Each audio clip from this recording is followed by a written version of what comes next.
And, I listened to President Trump not too long ago say that Israel is winning. And of course, this is the mantra in the mainstream media. But the question you have to ask yourself is, what does winning mean? It's a meaningless comment by itself.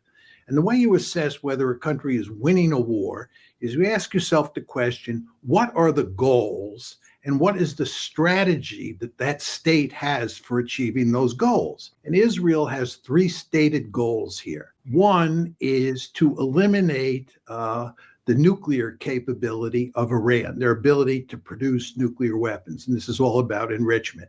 The second goal is regime change. And the third goal, which is articulated by President Trump himself, is unconditional surrender. Of course, if you get unconditional surrender, that takes care of the first two goals. But these are the three goals. Then the question you have to ask yourself is, what is Israel's theory of victory? Tell us how they're going to do this. Well, with regard to the first goal, which is eliminating Iran's nuclear capability, it's clear they can't do that by themselves. They admit that. And that's why they're begging the United States to come in. And Trump is pondering whether to help them. But I would submit that even if Trump comes in, we're not going to eliminate Iran's ability to develop nuclear weapons. Then there's the business of regime change.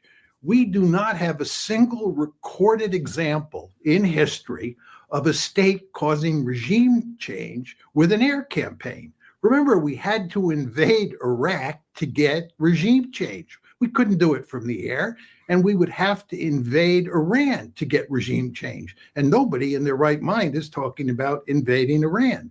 And in terms of unconditional surrender, this is a laughable argument, right? We've put the Iranians in a position where we are threatening their very survival as a state. They're going to fight to the last person. They're not going to submit to unconditional surrender. So what you see here is that the Israelis have no way of achieving the goals they've set out for themselves. And even if we come in, that's not going to solve the problem. And in the meantime, Israel is being pounded with ballistic missiles from Iran. It's running out of its own missiles to knock down those Iranian ballistic missiles. And it's begging the United States to send air defenses to the Middle East to help pull the Israelis' chestnuts out of the fire.